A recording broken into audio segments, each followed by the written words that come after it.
오늘도 요한복음 4장 1절부터 42절 말씀을 통해서요, 목마른 사람들이라는 제목으로 네 번째 말씀을 함께 나누겠습니다.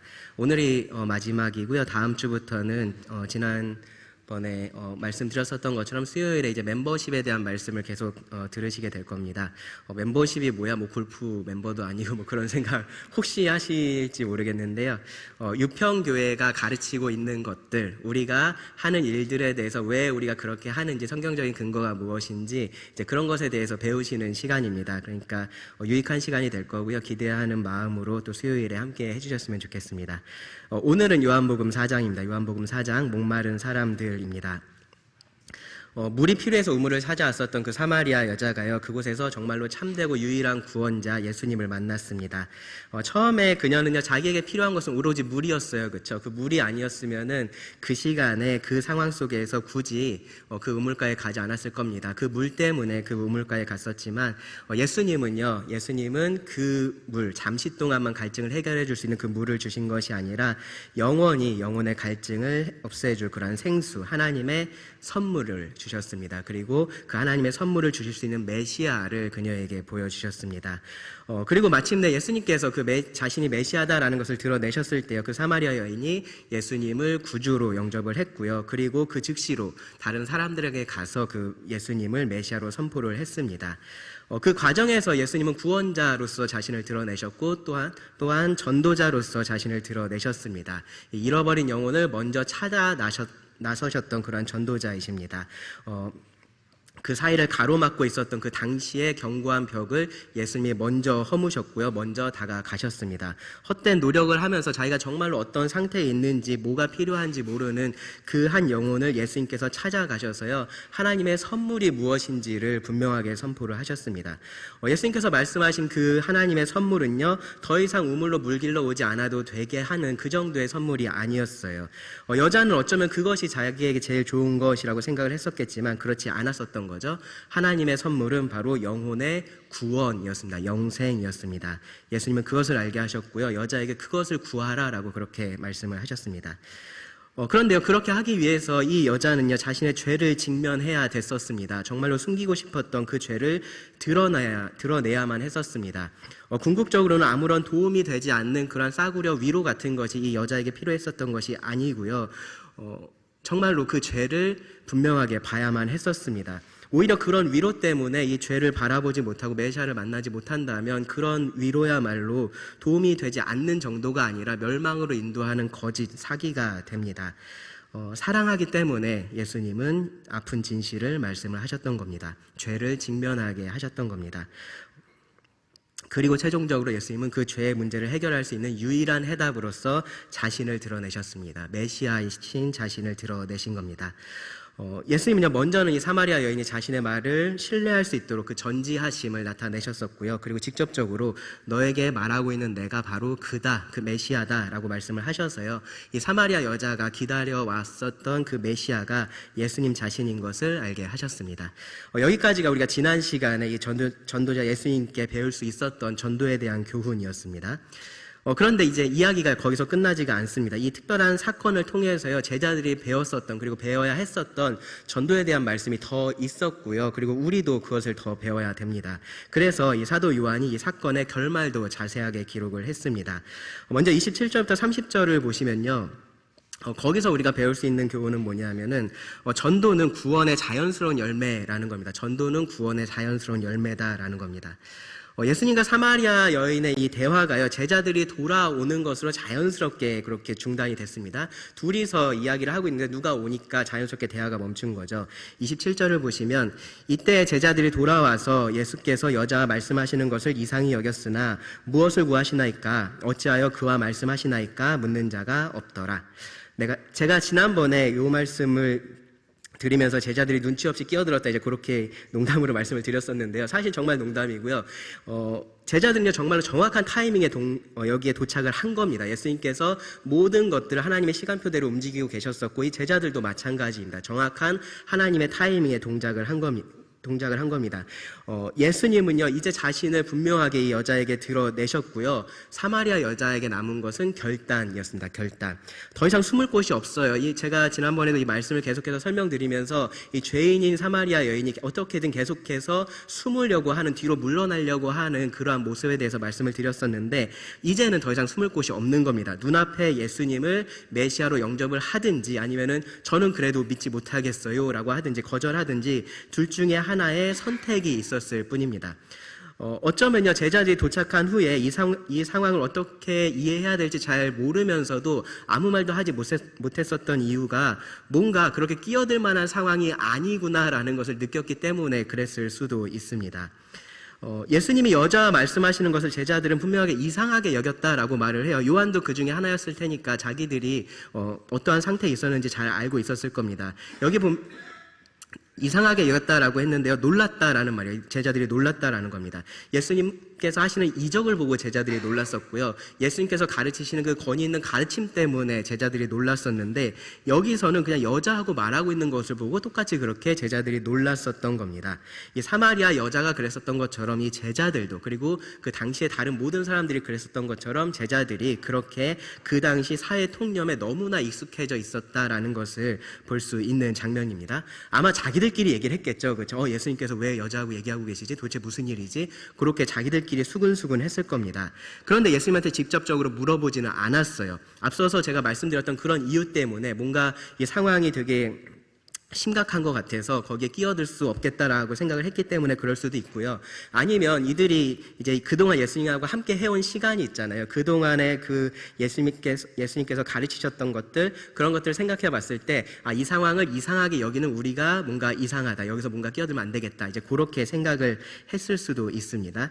어떤 학자님이 되게 재밌게 얘기를 했는데요, 제자들이 너무 지치고 배고파서 굳이 물어보지 않았다라고 얘기를 해요. 그러니까 뭐냐면 괜히 물어봤다가 이제 점심시간이 시작돼야 되는데 수업 시간이 더 이어질까봐 이제 물어보지 않았을 수도 있다라는 거죠. 뭐 정확한 이유는 우리가 알 수 없습니다. 어쨌든 이 제자들은 방해하지 않았다라는 게 중요해요. 그렇죠? 그 상황에 대해서 제자들이 끼어들지 않았습니다. 예수님의 그 마지막 말씀에 대해서 이 사마리아 여자가 자기 스스로 반응을 한 겁니다. 28절과 29절을 보시면은 그 반응은 이러했습니다. 여자가 물동이를 버려두고 동네로 들어가서 사람들에게 이르되 내가 행한 모든 일을 내게 말한 사람을 와서 보라. 이는 그리스도가 아니냐 하니. 니고데모한테는 한참이나 걸렸었던 변화였어요. 그렇죠? 니고데모는 자신이 예수님의 제자인 것을 드러내는데 오랜 시간이 필요했었습니다. 근데 이 여자는요, 즉시 변화했던 것을 볼 수 있습니다. 거듭남이라는 것은 순간의 사건입니다. 니고데모도 어느 시점에서 그러한 순간의 거듭남을 경험을 했었을 거고요. 이 여자는 이 순간에 그것을 경험을 한 겁니다. 거듭남은 순간의 사건인데요, 그 결과로서의 열매가 겉으로 드러나는 것은 사실 모두 다 다릅니다.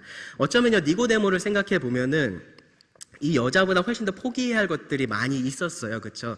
그랬기 때문에 자신을 예수님의 제자로 고백하는데 더 오랜 시간이 걸렸을지도 모릅니다. 그런데 또 생각해 보면은 사도 바울이 그 니고데모하고 비슷한 상황이 있었잖아요. 그렇죠? 근데 이 사도 바울 같은 경우는 금방 그렇게 변화가 다른 사람들에게 보여졌었습니다. 그러니까 꼭 그렇게만 볼 수도 없는 거예요. 뭐냐 하면은 성령님께서 각 영혼에게 역사하시는 것은요, 우리가 수학 공식처럼 거기다가 이 사람을 대입하면 이런 결과가 나온다는 거 우리가 분명히 알 수 있고 그런 것은 아니다라는 거예요.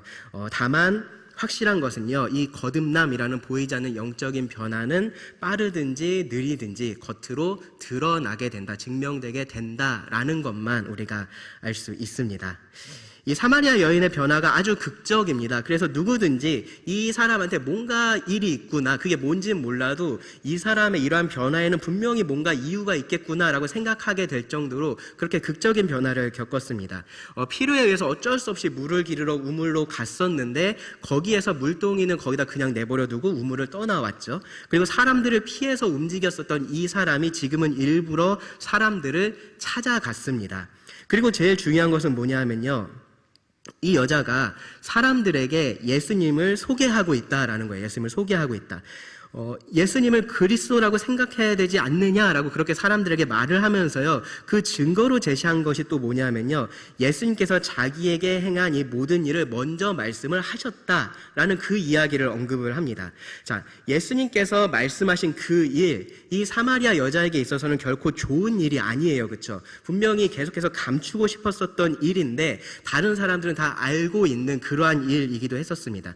그것 때문에 다른 사람들에게 손가락질을 받아왔을 거고요, 자기를 두고 사람들이 저 구석에서 수근수근하는 모습들을 그동안에 봐왔을 겁니다. 그런데 지금은 그 일을 얘기를 하고 있는 겁니다. 이 사람이 나에 대해서 이런 것들을 다 알고 있더라. 내가 말하지도 않았는데 그 얘기를 나에게 먼저 하더라. 그러면서 예수님을 그리스도라고 선포를 하고 있는 겁니다. 이제는 해결된 이 죄의 문제가 더 이상 부끄러운 과거가 아닌 거예요. 하나님께서 해결해 주신 문제이기 때문입니다. 그만큼 또 예수님에 대해서 이야기하고 싶었던 겁니다. 이것이요, 우리가 이 전도에 대해서 알아야 될 또 다른 사실 하나입니다. 뭐냐면요, 전도라는 것은요, 구원받은 사람의 가장 확실한 특징 중에 하나라는 겁니다. 전도를 하는 것은 구원받은 사람이 보이는 가장 확실한 특징, 확실한 열매 중에 하나입니다. 앞서서 말씀을 드렸었던 것처럼요, 모든 사람들이 다 예배자예요, 예배자. 근데 무엇을 예배하느냐가 다르다 그랬죠. 근데 이 예배자들의 특징을 보면요, 뭐가 있냐면은 자기가 예배하는 대상을 사랑합니다. 그것을 정말로 좋아하고요, 그 가치를 알고 있습니다. 그래서 그것을 다른 사람에게 말하고 싶어 해요. 그것을 나누고 싶어 하는 것이 예배자들의 특징입니다. 쉽게 말해서요, 우리가 좋아하고 가치 있게 생각하는 것을 다른 사람에게 말하기를 좋아하고요, 또 다른 사람들도 그렇게 되기를 바라는 겁니다. 그리고 그런 사람들이 함께 모여서 같은 생각, 같은 감정, 같은 경험 같은 것들을 계속해서 나눕니다. 연예인들 팬클럽 같은 거 생기는 이유가 사실은 거기에 있어요. 우리가 그런 예배자들이기 때문에 그렇습니다. 그리고 참된 예배자들도 같은 일을 하는 겁니다. 우리가 모여서 함께 하나님의 말씀을 듣고요, 하나님을 찬양하고 하나님께 기도하고 하는 이러한 모든 것들이 굉장히 자연스러운 일이잖아요, 그렇죠? 우리가 코로나가 심했을 때, 우리가 그런 것들을 모여서 하지 못했을 때 우리가 모이고 싶다라는 마음이 자연스럽게 생겼었습니다. 왜냐하면 우리가 한 하나님을 예배하는 사람들이기 때문에 그렇습니다. 혼자서도 다 할 수 있는 일들이에요. 뭐 좋은 말씀 찾아서 볼 수 있고요, 혼자서 찬양해도 되고 기도할 수 있고요, 다 할 수 있습니다. 그런데 굳이 힘들게 모여서 이런 일들을 합니다. 그리고 그렇게 하고 싶어 합니다. 예배자로서 정말로 자연스러운 일인 겁니다. 오히려 그렇게 하지 않는 것이 이상한 거예요. 전도도 마찬가지입니다.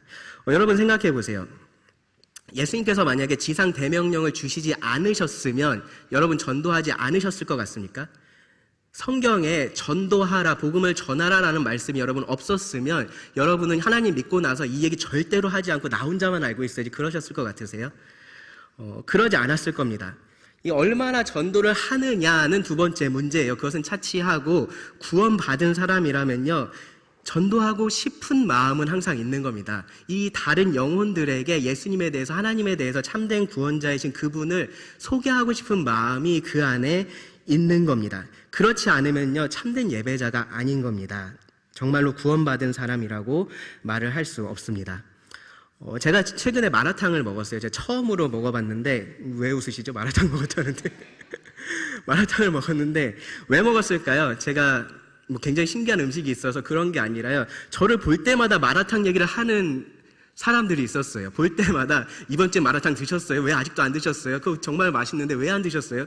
그 얘기를 계속 제가 들었습니다. 그래서 결국 먹은 거예요. 먹어야겠다라는 마음이, 내가 이거는 먹어야겠다라는 생각이 들어서 결국 먹었습니다. 맛있는 음식을 먹어도요, 우리는 그렇게 하는 거예요. 그 맛있는 것을요, 다른 사람한테 소개하고 싶어 하고요, 그것을 나누고 싶어 하는 것이 자연스러운 겁니다. 여러분 학교에서, 직장에서 재밌는 일이 있으면 어떻게 합니까? 혼자만 그냥 웃고 마나요? 안 그렇죠. 자기하고 나누고 싶은 사람을 찾아가서 그 얘기를 해요. 그리고 그 사람과 그것을 함께 나눕니다. 같이 하는 겁니다. 누가 그렇게 하라고 강요하나요? 그렇게 하지 않으면 무슨 내가 해를 당하나요? 그렇지 않습니다. 그런데 그렇게 합니다. 자연스럽게 그렇게 합니다. 우리가 좋아하는 것에 대해서 그렇게 하는 거예요. 우리가 사랑하는 것에 대해서 그렇게 하는 겁니다. 우리가 가치 있다라고 여기는 것에 대해서 그렇게 하는 거고요. 우리가 중요하다라고 생각하는 것에 대해서 우리가 다 그렇게 합니다. 우리가 예배하는 것에 대해서 우리는 다 그렇게 하는 겁니다. 알리고 싶어 합니다. 그것이 예배자의 아주 자연스러운 모습입니다. 여기 사마리아 여인도 보면은 그래요. 예수님께서 자 이제 너 믿었어? 그러면 마을에 가서 내가 메시아라는 사실을 전해야 돼. 너 그렇게 해서 네가 나 믿었다는 거 증명해봐. 그런 식으로 얘기하지 않으셨어요. 근데 갔습니다. 너무 자연스럽게 이 물동이 같은 거 챙길 생각도 하지 않고요. 그냥 두고 예수님을 전하러 그 마을로 들어갔습니다. 그리고 자기의 치부, 자기의 수치스러운 거 드러나는 거 전혀 신경 쓰지 않고 예수님에 대해서 말합니다. 예수님에 대해서 너무 말하고 싶으니까 그런 거죠. 이제 정말로 참된 예배자가 됐기 때문에 그렇습니다. 목말랐던 사람이 이제는 생수를 만났기 때문에 그렇게 하는 겁니다. 가서 굉장히 유창하고 아주 설득력 있게 그렇게 말하지 않았을 거예요. 그냥 자기에게 일어난 일을 얘기를 했습니다. 그러면서 와서 봐라. 이는 그리스도가 아니냐라고 그렇게 사람들을 초청했습니다. 그런데 그렇게 했을 때요, 놀랍게도 이 30절을 보시면 이 말을 들은 사람들이 실제로 예수님께 나옵니다. 그들이 동네에서 나와 예수께로 오더라. 구원받은 지 얼마나 됐죠? 네, 하루도 안 됐어요. 그렇죠? 이제 막 구원받은 이 한 사람을 통해서 하나님께서 역사하시는 겁니다. 예수님께 나왔던 이 모든 사람들이 다 구원받지는 않았을지도 몰라요. 그렇죠? 얼마나 구원받았는지는 우리는 모릅니다. 근데 이 사마리아 여자는 최소한 자기 할 일은 다 한 겁니다. 모든 사람을 구원하는 게 우리가 할 일이 아니에요. 우리 주변의 모든 사람들에게 모든 사람들이 다 구원받게 하는 거, 그게 우리가 할 일 아닙니다. 정확하게 말씀드리면 여러분은 한 사람도 구원할 수 없습니다. 구원 누가 하죠? 하나님이 하십니다. 그렇죠? 구원하는 일은 하나님께서 하십니다. 하나님께 달려있는 일입니다. 다만 우리는 하나님께서 먼저 그 구원의 은혜를 베풀어 준 자들로서, 그 구원의 은혜를 먼저 경험한 자들로서, 산 증인으로서 정직하게 그 일에 대해서 증언을 하는 겁니다. 그 일을 하신 하나님을 선포를 하는 겁니다. 우리의 말과 우리의 삶으로 그렇게 합니다. 그렇게 하기를 원하고요. 또 그렇게 명령에 순종해서 그렇게 하는 것이 이 구원의 증거이고요. 참된 예배자의 모습입니다. 구원받은 자들은 하나님을 사랑합니다. 그런데 또 하나님을 사랑해야 하는 책임이 있는 것처럼 전도도 마찬가지인 거예요. 우리가 전도를 하고 싶은 마음이 우리들에게 있는 것이 맞고요. 또 전도를 해야겠다라는 그런 책임감도 우리가 가지는 것이 맞습니다. 전도하고 관련된 배움이나 훈련 그런 것들이 분명히 필요합니다. 그런데 그런 것이 없다고 전도하지 못하는 거 아니에요. 이 사마리아 여인처럼 우리는 누구든지 예수님을 전도할 수 있고요. 그렇게 해야 됩니다. 두 번째로요, 31절부터 38절 말씀에서는요, 전도는 영혼의 양식이라는 것을 우리가 배울 수 있습니다. 전도는 영혼의 양식입니다. 사마리아 여자가 이제 동네로 들어가서 이 복음과 구원의 증인이 되었고요. 그리고 동네 사람들이 예수님에게 나오는 동안, 이제 그동안에 있었던 일입니다. 그동안에 예수님은 제자들에게 이 전도에 대한 추가 수업을 진행을 하셨어요. 그리고 그 수업이 이렇게 시작이 됐습니다. 31절부터 33절을 보시면 그 사이에 제자들이 청하여 이르되 랍비여 잡수소서 이르시되 내게는 너희가 알지 못하는 먹을 양식이 있느니라. 제자들이 서로 말하되 누가 잡수실 것을 갖다 드렸는가 하니. 네, 이러한 상황들 다 알고 있는 우리 입장에서는 제자들이 왜 이렇게 좀 어린애들 같이 어리석게 이렇게 대답하지, 이제 그런 생각들을 할 수 있는데, 사실은요, 요 상황 속에 우리가 있었으면 우리도 똑같이 얘기를 했을 거예요. 예수님께서 일부러 이렇게 얘기를 하셔서 사람들 종종 당황스럽게 그렇게 하시는 일을 하셨기 때문입니다. 니고데모한테도요, 대뜸 네가 거듭나야 된다, 다시 태어나야 된다라고 얘기를 하셨잖아요. 그래서 니고데모가 당황했었습니다. 사람이 나이가 들었는데 어떻게 다시 태어날 수 있나요? 그렇게 물어봤었습니다. 바로 전에 이 사마리아 여인하고 대화할 때도요, 분명히 마시는 물에 대해서 얘기를 하고 있었어요. 분명히 예수님도 물을 달라라고 했을 때 마실 물 좀 달라라는 의미로 그렇게 얘기를 하셨습니다. 그런데 그런 얘기를 하는 와중에 아무 얘기도 없이 갑자기 다른 물에 대해서 말씀을 하셨죠. 영혼을 채우는 그 물에 대해서 말씀을 하셨습니다. 그래도 그 사마리아 여인의 경우는요, 가만히 보면은 예수님께서 뭔가 다른 물에 대해서 얘기를 하고 계시는구나를 우리가 알 수는 있어요. 근데 여기서는 그렇지도 않아요. 제자들의 입장에서는요, 33절처럼 누가 잡수실 것을 예수님한테 갖다 드렸나? 라고 그렇게 생각할 수밖에 없는 상황입니다. 최소한 내게는 너희가 알지 못하는 영적인 양식이 있다. 그렇게 얘기를 하셨어야죠. 그렇죠? 그래야지 오해가 없는데 일부러 지금 이렇게 오해하게 대답을 하신 겁니다. 왜 그러냐면은 제자들에게, 이 지쳐있는 제자들에게 영적인 원리에 대해서 확실하게 각인시켜 주기를 원하셨기 때문입니다. 제대로 가르쳐 주려고 그렇게 하신 겁니다. 지금 이 제자들 굉장히 지쳐 있습니다. 그렇죠? 여기까지 오는데 지쳐 있었고요. 지금 또 거기서 심부름까지 갔다 왔잖아요. 그렇죠? 그 도시에 가서 먹을 것들 잔뜩 사들고 돌아왔습니다. 사람이 배고프고 지쳐 있으면 뭐가 제일 중요한가요? 빨리 먹고 쉬는 게 중요하잖아요. 그렇죠? 그것을 가장 중요하게 여길 수 있는, 최우선시할 수 있는 그런 상황 속에 지금 있는 겁니다. 그리고 그런 상황을 지금 예수님께서는 사용하셔서요, 어떤 상황에서도 뭐가 제일 중요한지, 너희가 가장 중요하게 생각할 것이 무엇인지에 대해서 제자들에게 지금 가르쳐 주시기를 원하셨던 겁니다. 예수님은요, 지금 여기서 특별하게 양식이라는 표현을 사용하셨어요. 양식, 음식이라고 지금 말씀을 하신 겁니다. 자, 여러분, 우리가 음식을 왜 먹을까요? 영양과 에너지를 공급받기 위해서 먹죠, 그렇죠? 첫째로는요. 네, 첫째로는 그렇고, 둘째로는 그것이 기쁨을 주고 만족을 주기 때문에 그것을 먹습니다. 예수님도요, 그런 의미에서 양식이, 예수님에게 그렇게 해주는 것이 이것이라고 지금 말씀을 하시는 거예요. 34절을 보시면 예수께서 이르시되 나의 양식은, 나의 음식은 나에게 만족과 기쁨을 주는 것, 내 삶에 에너지를 주는 것, 그것이 뭐냐 하면은 나를 보내신 이의 뜻을 행하며 그의 일을 온전히 이루는 이것이라. 네. 하나님의 뜻을 행하고 그분의 일을 온전히 이루는 것이 예수님에게 양식이 된다라고 지금 말씀을 하시는 겁니다. 그것으로 힘을 얻고요, 그것으로 만족을 하고 그것으로 기쁨을 얻는다라는 의미예요.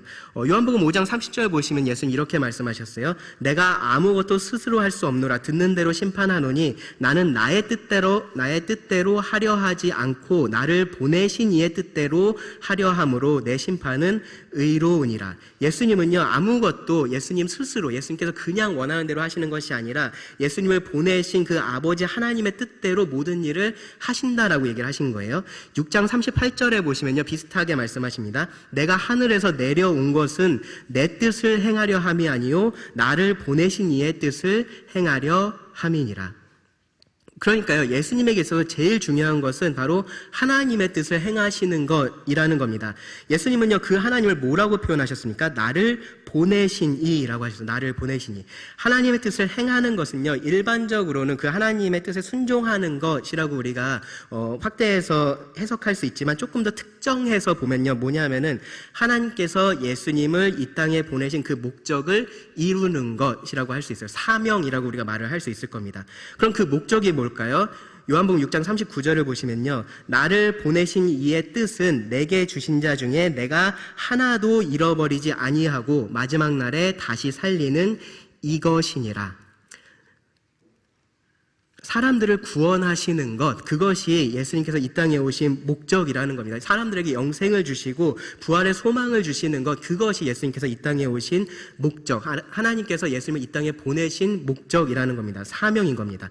같은 맥락에서 그래서 예수님은요, 삭개오를 구원하시고 나서 인자가 온 것은 잃어버린 자를 찾아 구원하려 함이니라 라고 그렇게 말씀을 하셨습니다.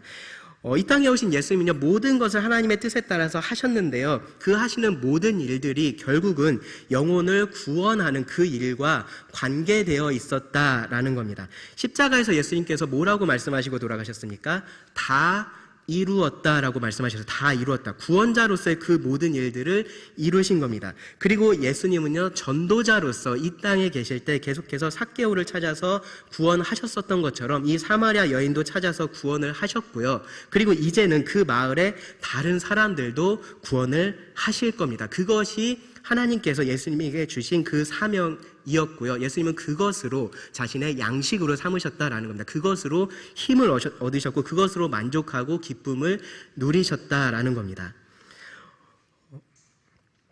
무거운 사명이라고 얘기를 해야 되잖아요. 근데 예수님은 이것을 양식이라고 말씀을 하십니다. 그것이 예수님께 기쁨이 됐기 때문에 그렇습니다. 공생애를 시작할 때 예수님께서 사탄에게 시험을 받으셨는데요, 그것도 이것하고 관련이 되어 있습니다. 40일을 굶주린 예수님한테 사탄이 나와서 네가 만일 하나님의 아들이어든 명하여 이 돌들로 떡덩이가 되게 하라 라고 그렇게 말을 했습니다. 예수님 하나님의 아들이셨고요, 그렇죠? 그리고 돌을 떡이 되게 할 수 있는 능력도 있으셨습니다. 그런데 지금 이 상황에서 중요한 것은 자격이나 능력이 아닌 거예요. 뭐가 중요하냐면은 예수님을 이 땅에 보내신 그 하나님의 뜻이 더 중요했습니다. 그 일을 하는 것이 더 중요했습니다. 이 사탄의 말에 따라서 쉬운 길로 가는 것이 예수님께서 해야 될 일이 아니었고요. 아무리 어렵더라도 그 아버지의 뜻에 따라서 행하시는 것, 그것이 예수님께 있어서는 가장 중요한 일이었습니다. 당장에는요, 이 40일을 굶주렸으니까 제일 중요한 거는 이 떡을 먹는 것처럼 그렇게 느껴졌었겠지만 그 상황에서도 그렇지 않았다라는 겁니다. 그래서 예수님 뭐라고 답하셨습니까? 사람이 떡으로만 살 것이 아니요 하나님의 입으로부터 나오는 모든 말씀으로 살 것이라. 하나님의 말씀에 순종하는 것이 중요하고요. 그것이 참된 양식이 되기 때문입니다. 그것이 예수님의 공생의 전반에 걸쳐서 우리가 볼 수 있는 원리입니다. 이 요한복음 4장에서도 마찬가지인 거예요. 예수님은 하나님의 뜻에 따라서 사마리아 여인을 찾아오셨고요. 그에게 자신을 드러내셔서 복음을 전하셨고요. 그가 구원에 이르는 그 모습을 보고 기뻐하고 만족하셨던 겁니다. 육적으로는 너무 힘든 상황 가운데 있었겠죠. 그런데 그것보다 더 큰 만족과 기쁨이 있었던 겁니다. 그리고 그것이 예수님에게 계속해서 이 일을 할 수 있는 힘이 되었었다라는 겁니다. 실제로 예수님 어떤 음식도 드시지 않았을까요? 그 일을 하는 것이 양식이었으니까 뭐 실제로 빵을 먹고 그런 것들은 아무런 의미가 없었을까요? 그렇지 않겠죠. 그렇죠? 만약에 그랬으면 예수님과 오래 함께 했었던 이 제자들이 음식을 권하지도 않았을 거예요. 예수님 안 드시는데 굳이 권할 이유가 없습니다. 예수님은 완전한 사람이셔서요. 목마르기도 하셨고 배고프기도 하셨습니다. 아마도요, 제 생각엔 여기 기록되어 있지 않지만 이 말씀 하시고 드셨을 겁니다. 네, 이 말씀 하시고 제자한테 가져와봐 하고서 드셨을 겁니다. 그러면요, 예수님은 이 말씀을 통해서 하나님의 일을 할 때는 어떤 휴식도 필요하지 않다라고 가르치신 걸까요? 그런 것도 아닙니다. 육체의 쉼이라는 거 당연히 필요합니다. 예수님께서 하셨던 일들을 보면요, 그런 일들 중에서 바쁜 와중에서 사람들을 먼저 보내고 이 제자들이 쉴 수 있게 그렇게 하시는 모습도 우리가 볼 수 있습니다. 예수님 자신도 하나님과 교제하기 위해서 일부러 한적한 곳으로 가셨던 그러한 모습도 우리가 찾아볼 수 있습니다. 쉬셨던 거죠. 그런 것들이 당연히 필요합니다. 단지 예수님은요, 지금 이 상황을 영적인 만족 그리고 기쁨에 대해서 가르치기에 좋은 상황으로 보셨고요. 그것을 제자들에게 가르쳐 주신 겁니다. 하나님의 일을 하는 것이 무엇보다 가장 우선순위에 있어야 되고 그 일은 소모적인 일이거나 무거운 짐으로 여길 일이 아니다라는 것을 가르쳐 주신 겁니다. 예수님뿐만 아니라 제자들에게도 이 하나님의 일을 하는 것이 양식이 되는 겁니다. 그것으로 그들이 힘을 얻고요, 기쁨과 만족을 누립니다. 오늘날 우리도 마찬가지입니다. 이 일에 내가 얼마나 관여하고 있는지 그런 것들이 중요하지 않아요. 잃어버린 영혼을 다시 찾았다라는 것이 중요하고요, 그것으로 인해서 우리가 다 기뻐할 수 있는 겁니다. 그렇기 때문에요, 여러분, 이 말씀을 곰곰이 생각을 해보셔야 됩니다. 만약에 여러분들이 하나님의 일을 계속해서 하고 있다라고 생각하는데 그 일이 항상 나한테 짐이 되고 언제나 에너지를 쏟는 일만 된다면 내가 정말로 하나님의 일을 하고 있는 건가에 대해서 한 번쯤은 점검을 해보셔야 됩니다. 단지 교회하고 관련된 어떤 일을 하는 것이 하나님의 일을 하고 있는 것이 아닙니다.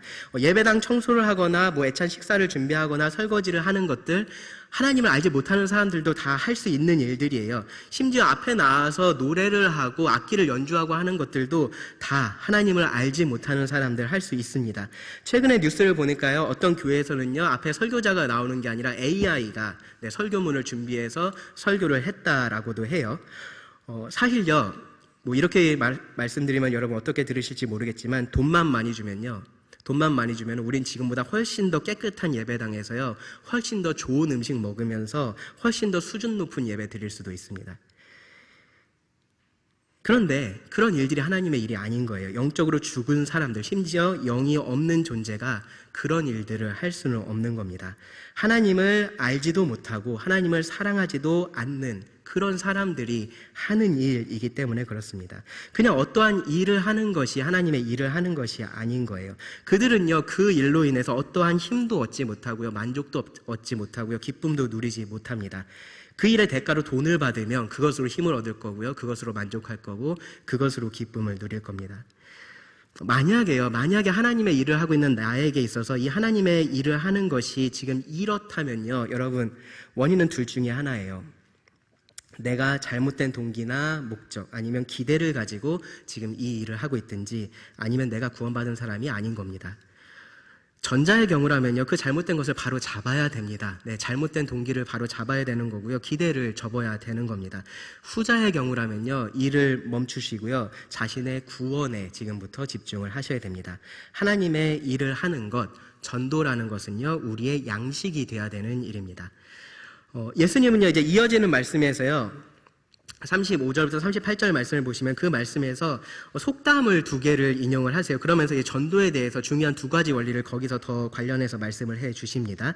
말씀을 읽어보겠습니다. 너희는 넉 달이 지나야 추수할 때가 이르겠다 하지 아니하느냐. 그러나 나는 너희에게 이르노니 너희 눈을 들어 밭을 보라. 희어져 추수하게 되었도다. 거두는 자가 이미 삭도 받고 영생에 이른 열매를 모으나니 이는 뿌리는 자와 거두는 자가 함께 즐거워하게 하려 함이라. 그런즉 한 사람이 심고 다른 사람이 거둔다 하는 말이 옳도다. 내가 너희로 노력하지 아니한 것을 거두러 보내었노니 다른 사람들은 노력하였고 너희는 그들이 노력한 것에 참여하였느니라.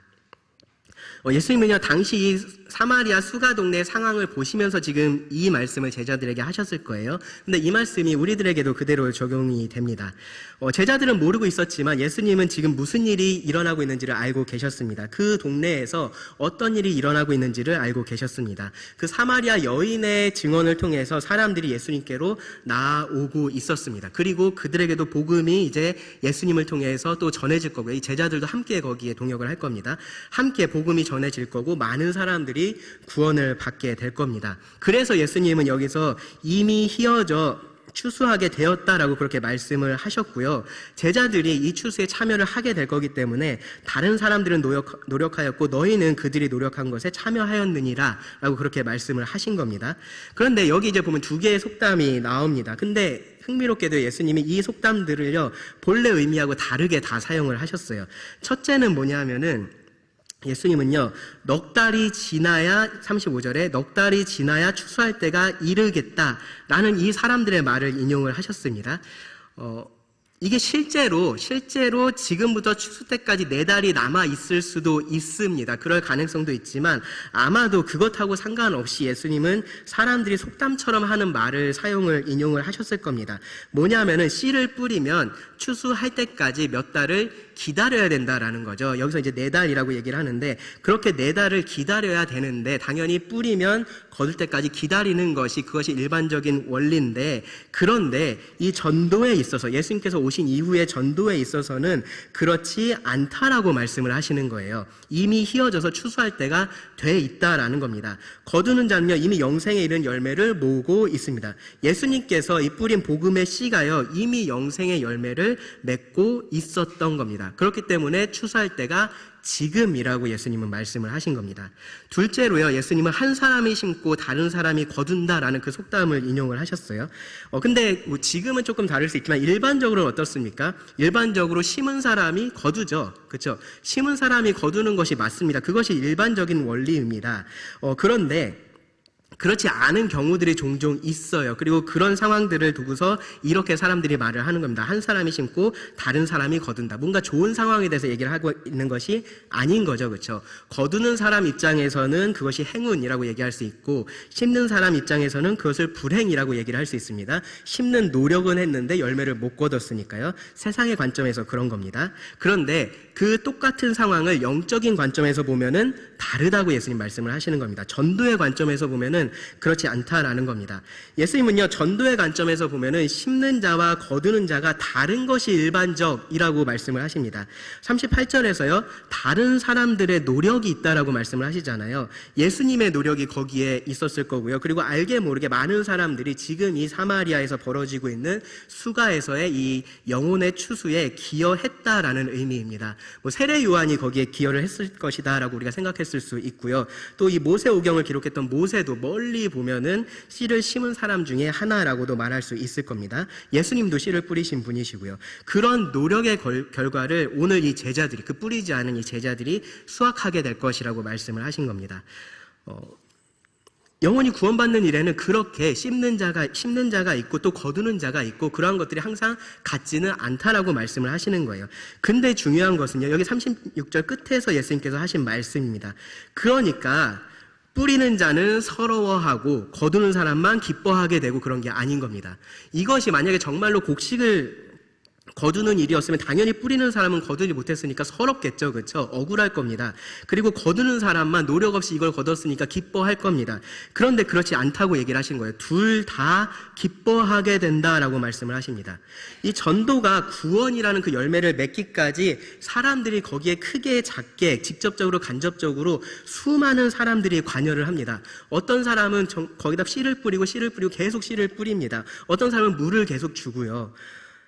근데 결과적으로 이 영생에 이르게 되는 그 열매를 거두게 될 때는 그 직접적으로 거두는 사람만 기뻐하는 게 아니라 모든 사람이 기뻐하게 된다라는 겁니다. 모든 사람이 기뻐하게 된다. 이 전도의 두 가지 원리가 오늘날 우리에게 적용이 됩니다. 우리의 추수 때가 지금입니다. 우리의 추수 때가 지금입니다. 그리고요, 우리 모두가 지금 이 추수에 동참하고 있는 사람들입니다. 그러니까요, 이 교회 안에 구원받은 사람이 더해지고요, 그들이 침례에 순종하는 모습들을 보면서요, 여러분 남일처럼 여기지 마세요. 또 누구 구원 받았나 보다, 누구 또 침례 받나 보다, 그렇게 생각하지 마시고요, 그것을요 내일처럼 기뻐하시기 바랍니다.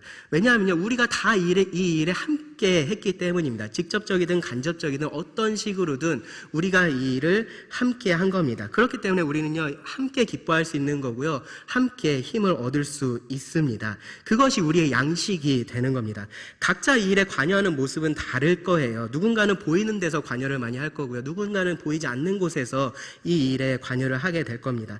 그런데 그것이요, 누가 더 중요한 일을 하고 누가 덜 중요한 일을 하고 그런 문제가 아닙니다. 누구는 더 편한 일만 하고 누구는 더 쉬운 일만 하고 그렇게 봐야 될 문제도 아닙니다. 누구는 인정받고 누구는 인정받지 못하고 그런 문제도 아닙니다. 우리가 다 같이 이 일을 하는 겁니다. 각자의 역할을 하는 겁니다. 영혼을 구원하는 이 일에 우리가 하나님께서 주신 그 은사대로 관여를 하는 겁니다. 일을 하는 겁니다. 그리고 함께 기뻐하며 만족하게 됩니다. 그리고 그것이 우리 모두에게 영혼의 양식이 됩니다. 끝으로요, 이 사도 요한은 여자의 말을 듣고 예수님께 나오니 동네 사람들에게 어떤 일이 있었는지를 기록을 하면서 이제 이 사건에 대한 기록을 마무리를 합니다. 39절부터 42절인데요. 여기서 우리가 배울 수 있는 전도에 대한 교훈은요, 전도는 멈추지 않는다라는 겁니다. 전도는 멈추지 않는다. 39절을 보시면 여자의 말이 내가 행한 모든 일을 그가 내게 말하였다 증언하므로 그 동네 중에 많은 사마리아인이 예수를 믿는지라. 사마리아인들이 예수께 와서 자기들과 함께 유하시기를 청하니 거기서 이틀을 유하심에 예수의 말씀으로 말미암아 믿는 자가 더욱 많아 그 여자에게 말하되 이제 우리가 믿는 것은 너의 말로 인함이 아니니 이는 우리가 친히 듣고 그가 참으로 세상의 구주신 줄 알미라 하였더라.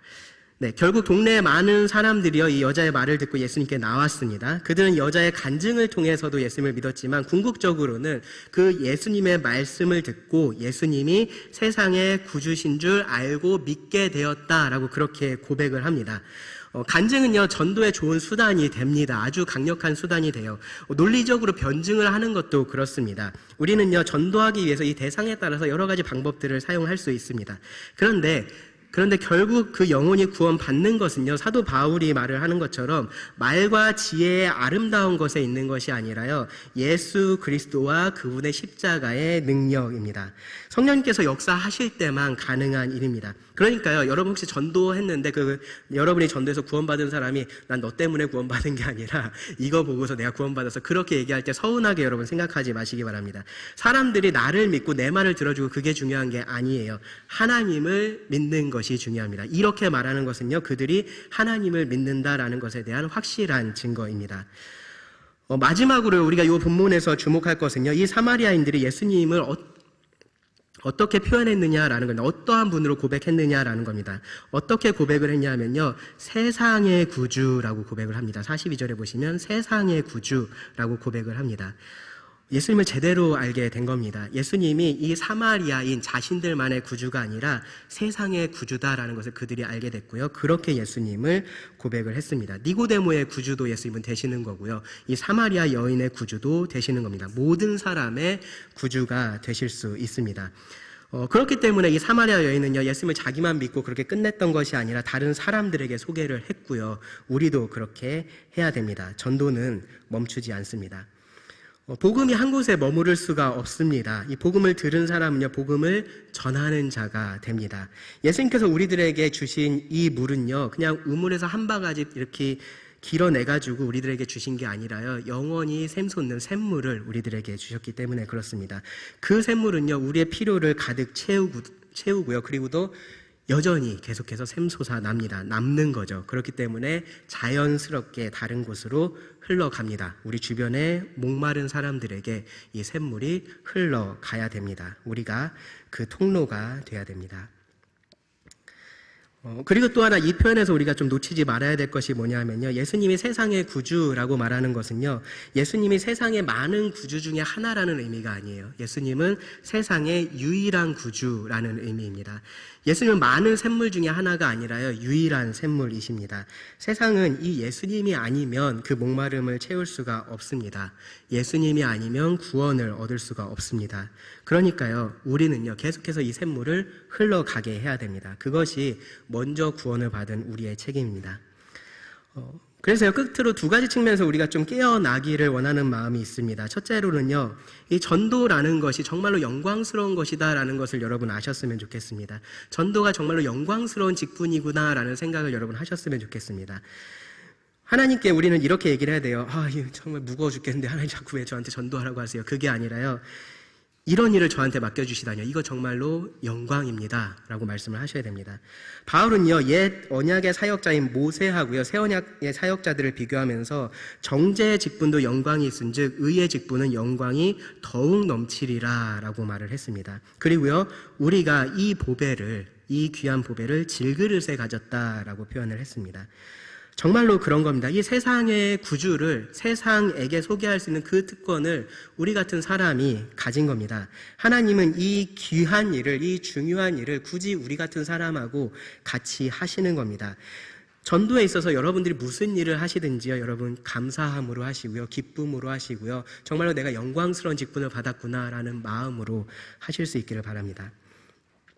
그리고 둘째로요, 여러분 눈을 들어서 밭을 보시기 바랍니다. 세상을 바라보실 때 무심하게 그냥 이렇게 쳐다보지 마시기 바랍니다. 혹은요, 더 나아가서 부러운 눈으로 세상을 바라보지 마시기 바랍니다. 여러분 긍휼한 마음으로 바라보셔야 됩니다. 안타까운 마음으로 세상의 사람들을 보셔야 됩니다. 그들을 불쌍히 여기는 마음으로 바라보셔야 됩니다. 여러분 주변에 있는 사람들을 보세요. 그들이 정말로 목마른 사람들입니다. 바다 한가운데 있으면서 바닷물로 갈증을 해소하려고 하는 그런 사람들입니다. 멸망을 향해서 가고 있는 사람들입니다. 예수님이 필요한 사람들입니다. 여러분들이 오늘 아무렇지 않게 일상을 같이 하고 식사를 같이 했던 그 사람이요, 바로 그런 사람 중에 하나인 겁니다. 내가 오늘 무시했었던 그 사람이 그런 사람 중에 하나인 겁니다. 내가 오늘 화가 나서 말도 섞고 싶지 않아 했었던 그 사람이 바로 그런 사람 중에 하나입니다. 내가 오늘 공부 때문에 속상했었던 내 자녀가 그런 사람일 수도 있습니다. 그들이 정말로 어떤 상황에 있는지를 생각해 볼 때요, 오늘 내가 했던 말, 내가 보였던 태도, 나의 삶이 합당했는지 돌아보셔야 됩니다. 우리에게 예수님과 같은 그 눈이 필요합니다. 그 마음이 필요합니다. 눈을 드셔서 여러분 휘어져서 추수하게 된 이 밭을 보시기 바랍니다. 그리고 무엇이든지 내가 할 수 있는 일을 하겠다라는 마음으로 여러분 일하시기 바랍니다. 목마른 사람들이라는 제목으로 지금까지 요한복음 4장의 말씀을 나눴습니다. 그런데요, 이 말씀을 가만히 보시면요, 이 본문에서요, 확실하게 목마르고 배고픈 사람이 있어요. 누군지 아세요? 예수님이에요. 네. 예수님이 여기에 보시면 확실하게 목마르고 배고픈 사람입니다. 하나님이신 예수님께서 이 땅에 오셔서 목마르고 배고픔을 그렇게 겪으신 겁니다. 진짜 사람이 되신 겁니다. 왜 그렇게 하셨습니까? 영적으로 목마른 자들을 구원하기 위해서, 그들의 영혼의 갈증을 채우기 위해서 그렇게 하신 겁니다. 우리와 같이 되셔서 우리를 찾아오신 겁니다. 그리고 우리에게도 그렇게 하라라고 말씀을 하시는 겁니다. 이 사마리아 여인에게 일어났었던 이 일이 아주 특별한 일이라고 우리가 생각할 수도 있어요. 예수님께서 정말로 이 사람을 위해서 그곳을 찾아가셨잖아요. 그렇죠? 굉장히 특별한 일처럼 여겨질 수도 있는데요. 근데 다른 면에서 보면 구원받는 모든 사람들이 다 이런 특별한 일을 겪는 겁니다. 하나님께서 우리들 한 사람 한 사람을 이렇게 찾아오셔서 구원을 하시는 겁니다. 영원히 목마르지 않게 하시고요. 참된 예배자가 되게 하시는 겁니다. 우리가 그 은혜를 먼저 입은 자들입니다. 여러분 이 사실을 꼭 기억하시고요. 감사하시고 또 그것을 전하는 자들이 되시기 바랍니다. 여러분 예배하시고요. 또 전도하시기 바랍니다. 그렇게 구원하시는 하나님께 영광 돌리실 수 있기를 바랍니다. 기도하고 말씀 마치겠습니다. 하나님 또 오늘 주신 말씀에 감사를 드립니다. 말씀을 통해서 주님의 모습을 보면서 또 우리가 얼마나 주님을 닮지 못했는지를 깨닫게 됩니다. 정말로 주님과 같은 마음으로, 주님과 같은 시선으로 세상을 바라볼 수 있게 하여 주시기를 구합니다. 우리가 먼저 구원받은 자들로서 이 받은 선물을 나눌 수 있는 자가 되게 하여 주시기를 구합니다. 우리를 사용하셔서 마르지 않는 생수가 흐르게 하시고 이 희어진 들판을 추수하여 주시기를 구합니다. 우리의 매일의 삶에 담대함을 주시고 지혜를 허락하여 주시기를 원합니다. 들은 말씀을 주님께 의지하오며 예수님의 이름으로 기도드립니다. 아멘.